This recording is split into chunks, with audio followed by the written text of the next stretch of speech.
Hello everyone, welcome back to home tutor. आज की इस वीडियो में हम करने वाले हैं कक्षा 7 के संस्कृत विषय के 11वें पाठ का अभ्यास। पाठ का अध्ययन हम कर चुके हैं। वीडियो की लिंक आपको नीचे डिस्क्रिप्शन बॉक्स, ऊपर आई बटन और एंड ऑफ द वीडियो मिल जाएगी। नहीं देखा है तो देख लीजिएगा। तो चलिए आज की वीडियो को शुरू करते हैं। वयम अभ्यासम कुर्मः, हम अभ्यास करते हैं। अभ्यास में पहला प्रश्न है, पाठम पठित्वा अधोलिखितानि पदानि परस्परम मेलयन्तु। पाठ पढ़ करके नीचे लिखे पदों को आपस में मिलाएं।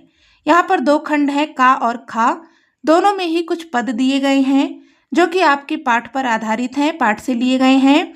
इन्हें आपस में मिलाना है। जैसा कि यहाँ पर उदाहरण में एक मिलाकर दिया गया है। खंड का में पहला पद है हांदुमान, इसे मिलाया गया है खंड खा के पद अंडमानः के साथ। तो हांदुमान क्या है? ये अंडमान का प्राचीन नाम है। इसी प्रकार से काला पानी, इसे मिलाएंगे सेल्यूलर कारागारह के साथ में। सेल्यूलर कारागार यानी कि सेल्यूलर जेल का एक नाम काला पानी भी है। जारवा, इसे मिलाएंगे जनजाति के साथ में। जारवा क्या है? ये जनजाति है। स्वराज द्वीप को मिलाएंगे एलिफेंटा के साथ। स्वराज द्वीप पर एलिफेंटा बीच है। राधानगर तट को मिलाएंगे श्वेत रेणु के साथ। राधानगर तट पर श्वेत रेणु यानी कि सफेद बालू पाया जाता है। स्वातंत्र वीर यानी कि स्वतंत्रता वीर कौन थे? सावरकरः, तो इसे मिला देंगे सावरकरः के साथ में, स्वतंत्रता वीर सावरकर। प्रश्न संख्या 2 है, अधोलिखितानां प्रश्नानां उत्तराणि पूर्ण वाक्येन लिखन्तु। नीचे लिखे प्रश्नों के उत्तर पूरे वाक्य में लिखें। पहला है, रामायण काले अंडमान द्वीपस्य नाम किम आसीत्। रामायण काल में अंडमान द्वीप का क्या नाम था? इस प्रश्न का उत्तर है, रामायण काले अंडमान द्वीपस्य नाम हंडुकमान आसीत्। रामायण काल में अंडमान द्वीप का नाम हंडुकमान था। स्वातंत्र्य वीरः सावरकरः कति वर्षाणि कष्टं सोढवान्। स्वतंत्रता वीर सावरकर ने कितने वर्षों तक कष्ट सहा? इस प्रश्न का उत्तर है, स्वातंत्र्य वीरः सावरकरः 10 वर्षाणि कष्टं सोढवान्। स्वतंत्रता वीर सावरकर ने 10 वर्षों तक कष्ट सहन किया। अंडमान द्वीपे काः जनजातयः निवसन्ति। अंडमान द्वीप में कौन सी जनजातियां रहती हैं? इस प्रश्न का उत्तर है, अंडमान द्वीपे अंडमानी, ओंगी, जारवा, सेंटिनली इत्यादयः जनजातयः निवसन्ति। अंडमान द्वीप पर अंडमानी, ओंगी, जारवा, सेंटिनली इत्यादि जनजातियां रहती हैं। अंडमान द्वीपे आजीविकार्थम जनाः किम कुर्वन्ति। अंडमान द्वीप पर जीविका चलाने के लिए लोग क्या करते हैं? इस प्रश्न का उत्तर है, अंडमान द्वीपे जनाः मुक्तामाला, शुक्तिशिल्पानि, नारकेल शिल्पानि, उपस्कराः च इत्यादीनाम् उत्पादेन वाणिज्येन कृषिकार्येण मत्स्य व्यापारेण च जीविकां निर्वहन्ति। अंडमान द्वीप पर लोग मोतियों की माला, शीप की कारीगरी, नारियल की कारीगरी, मसाले इत्यादि के उत्पादन से, व्यापार से, कृषि कार्य और मछलियों के व्यापार से जीविका का निर्वहन करते हैं। अन्ते सर्वे मिलित्वा कम श्लोकम गायन्ति। अंत में सभी मिलकर कौन सा श्लोक गाते हैं? इस प्रश्न का उत्तर है, अन्ते सर्वे मिलित्वा एषम श्लोकम गायन्ति। अंत में सभी मिलकर इस श्लोक को गाते हैं।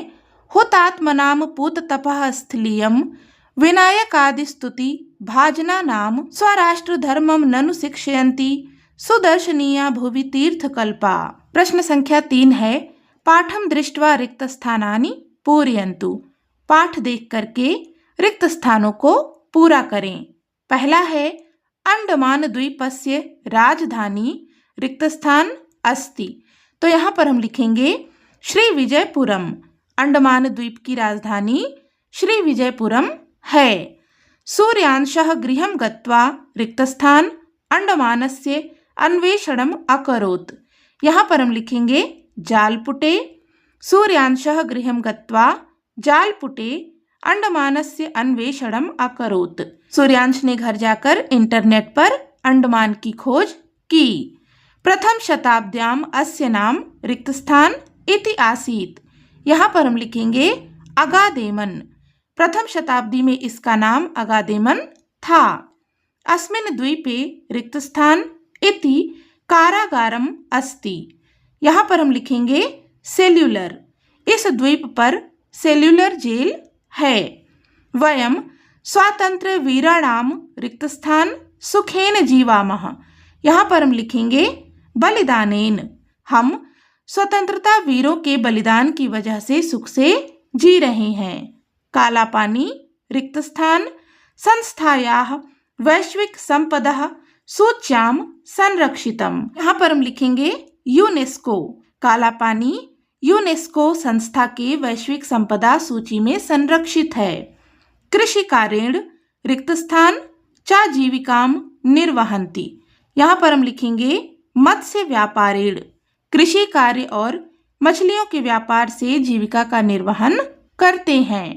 प्रश्न संख्या 4 है, अधोलिखितानाम विशेषण विशेष्य पदानाम मेलनम कृत्वा रिक्त स्थानानि पूरयन्तु। नीचे लिखे विशेषण विशेष्य पदों को मिला करके रिक्त स्थान पूरा करें। तो यहाँ पर हमें विशेषण पद दिए गए हैं और इसके सामने उनके विशेष्य पद दिए गए हैं। इन्हें हमें आपस में मिलाना है और यहाँ पर लिखना है। जैसा कि यहाँ पर उदाहरण में दिया गया है, पहला पद है नीलम यानी कि नीला, ये विशेषण पद है। इसका विशेष्य पद होगा समुद्रम यानी कि समुद्र। नीलम समुद्रम, नीला समुद्र। इसी प्रकार से विशेषण पद है सुंदरतमेषु, इसका विशेष्य पद होगा समुद्र तटेषु। सुंदर तमेषु समुद्र तटेषु, सुंदर समुद्र तट। फिर है सुयाः, ये विशेषण पद है, इसका विशेष्य पद होगा रीति परंपराः। सुयाः रीति परंपराः यानी कि अपनी रीति परंपरा।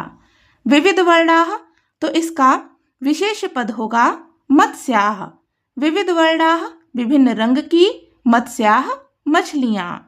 फिर है स्थानीय, तो इसका विशेष पद हो जाएगा आपड़े। स्थानीय आपड़े यानी कि स्थानीय बाजार। फिर है विशेषण पद प्रथमम यानी कि पहला, इसका विशेष पद होगा स्थानम।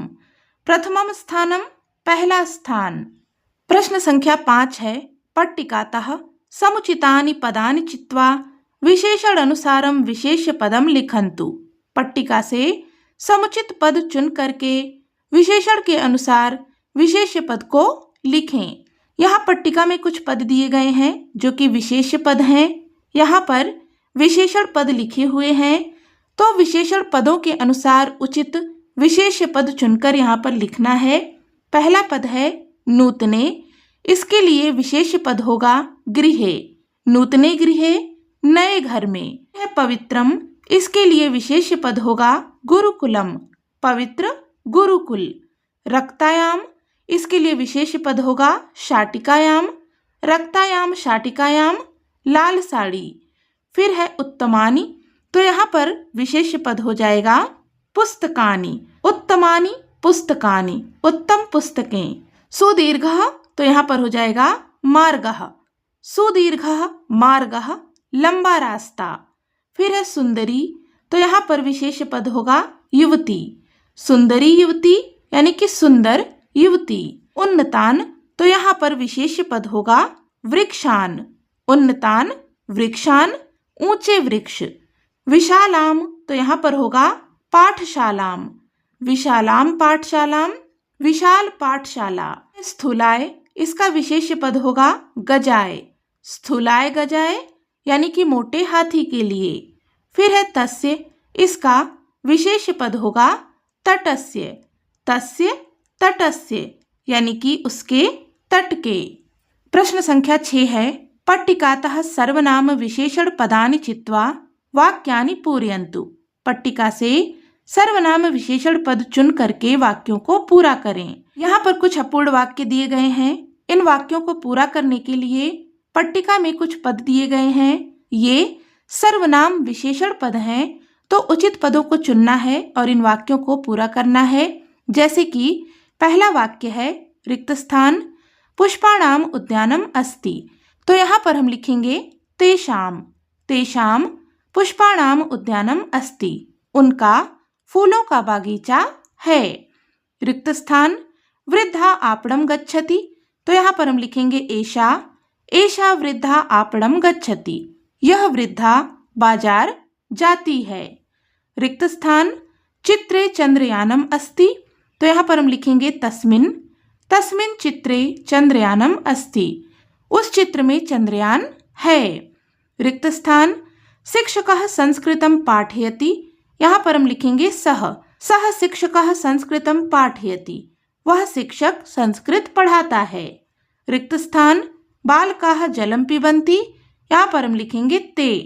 ते बालकाः जलं पिबन्ति। वे सब बालक जल पीते हैं। रिक्त स्थान पुष्पम आकर्षकम अस्ति। यहाँ पर हम लिखेंगे तत्। तत् पुष्पम आकर्षकम अस्ति। वह फूल आकर्षक है। रिक्त स्थान कंदुकेन क्रीडन्ति। यहाँ पर लिखेंगे तेन। तेन कंदुकेन क्रीडन्ति। वे गेंद से खेलते हैं। रिक्त स्थान शिक्षिकाः गीतं शिक्षयन्ति। यहाँ पर हम लिखेंगे ताः। ताः शिक्षिकाः गीतं शिक्षयन्ति। वे शिक्षिकाएं गीत की शिक्षा देती हैं। रिक्त स्थान मयूरोः नृत्यतः। यहाँ पर हम लिखेंगे तौ। तौ मयूरौ नृत्यतः। वे दोनों मोर नाचते हैं। रिक्त स्थान बालिकाए पुस्तकानि यच्छ। यहाँ पर हम लिखेंगे तस्यै। तस्यै बालिकाए पुस्तकानि यच्छ। उस बालिका को पुस्तक दो। प्रश्न संख्या 7 है। पाठे प्रयुक्तानि अव्ययपदानि क्रियापदानि च चित्वा समुचिते स्थाने लिखन्तु। पाठ में प्रयुक्त अव्ययपद और क्रियापद चुनकर उचित स्थान पर लिखें। पाठ में आए हुए अव्ययपदों और क्रियापदों को हमें लिखना है। यहाँ पर अव्ययपद का एक बॉक्स बना हुआ है और दूसरे बॉक्स में हमें लिखना है क्रियापद। तो आइए सबसे पहले हम पाठ में आए हुए अव्ययपदों को लिखते हैं, जैसा कि उदाहरण में दिया गया है कुत्र। इसी प्रकार से पाठ में आए हुए अव्ययपद हैं ह्यः, अद्य, तदा, तत्र, सर्वत्र, अपि, एव, इव, काश्चन, बहु, अस्तु, आम, न, समीचीनं, महति, अपरम, काचित्, यः, तदा, अहो। अब हम यहाँ पर पाठ में आए हुए क्रियापदों को लिखते हैं, जैसे कि यहाँ पर उदाहरण में दिया गया है स्मरामि। इसी प्रकार से पाठ में आए हुए क्रियापद हैं दर्शयन्ति, इच्छामः, अकर्वम, दृष्टवान, सूचयतु, सोढवान, जीवामः, निवसन्ति, तिष्ठन्ति, जानीमः, दृष्टवन्तः, अगच्छम, दृश्यते, चलन्ति, कुर्वन्ति, निर्वहन्ति, गायामः, शिक्षयन्ति, गमिष्यामः, पश्यन्तु। प्रश्न संख्या 8 है। निम्नलिखितानां पदानां स्वरूपं सावधानं दृष्ट्वा उदाहरण अनुसारं लिखन्तु। निम्नलिखित पदों के स्वरूप को ध्यान से देख करके उदाहरण के अनुसार लिखें। जैसा कि उदाहरण में दिया गया है, यहाँ पर पद है समुद्रस्य मध्ये। 2 पद हैं, इसका अर्थ है समुद्र के मध्य में। तो ये विग्रह करके दिया गया है। इसे जब हम एक करेंगे तो ये होगा समुद्र मध्य। इसी प्रकार से द्वीपानां समूहः, द्वीपों का समूह। तो यहाँ पर हो जाएगा द्वीप समूहः। रामायणस्य काले, रामायण के समय में। इन दोनों को जब हम एक करेंगे तो ये होगा रामायण काले। भारतस्य भूमिः, भारत की भूमि। इन दोनों को एक करेंगे तो होगा भारत भूमिः।